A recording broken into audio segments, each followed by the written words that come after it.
watching Ways. This celebration of the animal kingdom's most beautiful and fearsome creature was founded by Big Cat Rescue, the world's largest accredited sanctuary dedicated to big cats. Now, August 10th is a day for people to come together from across the world to pay tribute to the mighty lion in as many ways as possible. World Lion Day has 3 objectives. The first is to raise awareness of the plight of lions and the issues that the species faces in the wild. The second is to find ways to protect the big cat's natural environment, such as creating more natural parks and reducing the areas in which people can settle. And the third is to educate people who live near wild cats on the dangers and how to protect themselves. Humans are the large species like cats and can live in harmony together. Yeah, you can live in harmony with a cat. Do you believe that? With lions, you can live in harmony. To an extent. Yeah, but they need to understand. They need to understand how to do so. So a reduction in food combination with hunting, tourism is making them more and more endangered and vulnerable with every passing year. Over the last 4 decades, the lion's population declined by 50%. So we have to find a balance in human habitation cohabiting with the big cats. We talked about tigers also. They are also endangered species. So what do you think? I love the lions, actually the white one. We talked about it last week. Taking a walk with a white lion. He'll not be with you. And we also talked about the fact that there was a video of a man, an Arab man, who had the lion just beside him and, had the lion as a pet.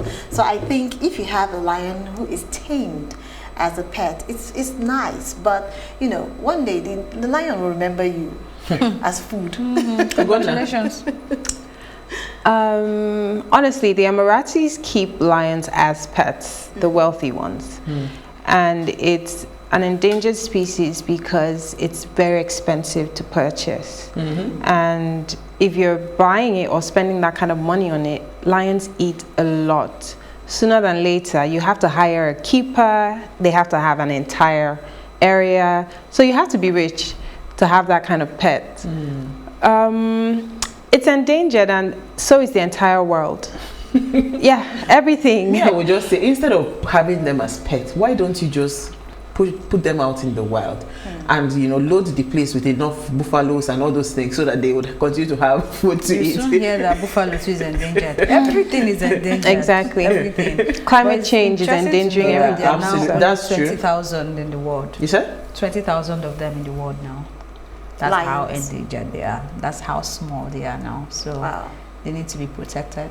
So for those that are actually using them as fur coats and stuff like that, they should, be cautioned. It's Talk important. to the people beside you in the fashion industry. There are animals we never met. We never met dinosaurs, pterosaurs. We never met any of those things. So at some point there would be extinction of certain things. And that's just life. That's the reality. Okay. All right, so who are we starting with? Elsie, let's start with your story. Okay, so the Nigeria Center for Disease Control has called on everybody to take more proactive steps to combat the outbreak of cholera across states in Nigeria. The agencies made this known in a report released on Monday, where it stated that there have been 31,425 suspected cases of cholera and scarily 816 deaths reported from 22 states and the FCT between January 1st of this year to August 1st of this year. So that's quite, I think that's bigger than coronavirus, right? So yes. I don't know, we should pay more attention. And the affected states are Benue, Delta, Zamfara, Gombe, Bayelsa, Kogi, Sokoto, Bauchi, Kano, Kaduna, Plateau, Kebbi, Cross River, Niger, Nasarawa, Jigawa, Yobe, Kwara, Enugu, Adamawa, Katsina, Borno, and the FCT. I'm surprised Lagos State is not there because I think we are quite dirty as well.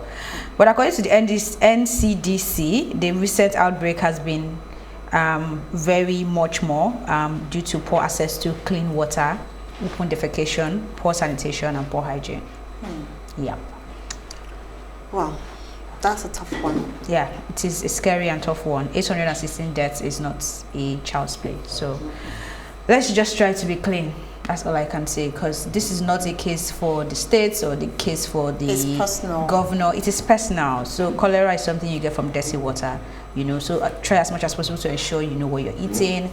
They're saying there is no deaths in Lagos State yet, but I don't think that there's no record of any case in Lagos yet. So we need to be careful out there. It's not just about coronavirus. We just need to maintain good hygiene. Yeah. So if I may move on to my story. Yeah, go ahead, please. Okay. Enough of death. And let's look at the political scene, which is another political buhaha I have on my story, which has to do with Nigeria needs competent president in 2023, age or region unimportant. And this was spoken by Kaduna chairman for CAN, and his name is John Hayab. And he stated that, you know, we should look beyond the age and the political structure or whatever of appointing another president to come into seat. For me, it is possible, but the mindset of Nigerians right now is not in the right state. So we need a situation whereby we bring the mindset of the individuals, the Nigerians, to, you know, pick that Nigerian president that will represent Nigeria. We don't need the president of Nigeria, we need the Nigerian president, and that includes unity. Unity in the context that we have, you know, let's just suppose it with, what's his name, Trump and Biden. And when Trump was in power, what happened? There was so much ruckus in America. Every day was one drama after the other. But with the advent of Biden, he kept on preaching one thing, and that was healing the land, healing the land.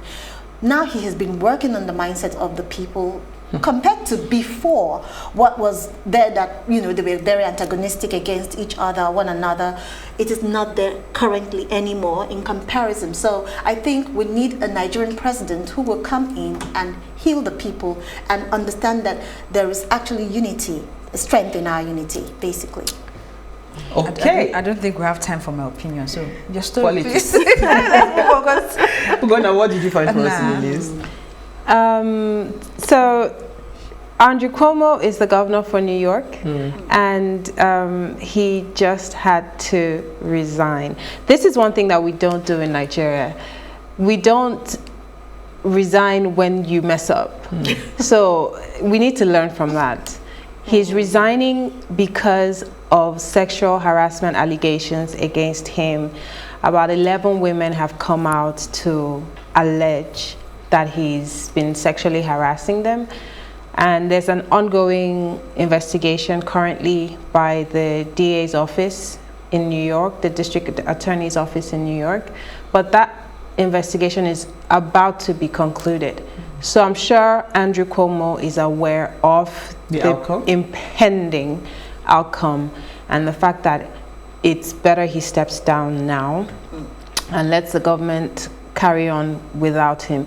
It's unfortunate because Andrew Cuomo is a very active, very strong, very charismatic governor, and he was one of those people that we all thought would move from New York to the federal and to Washington DC and try and manage the entire country, because he had the capabilities in terms of his political ambitions and abilities. He's able to rally people around from both sides of the Republican and the Democratic ends of the government together and make them achieve goals together. So he had that, but I guess women always bring down powerful men. And that's what that. I kept on saying is that these men, they just don't learn. They just don't. From Samson.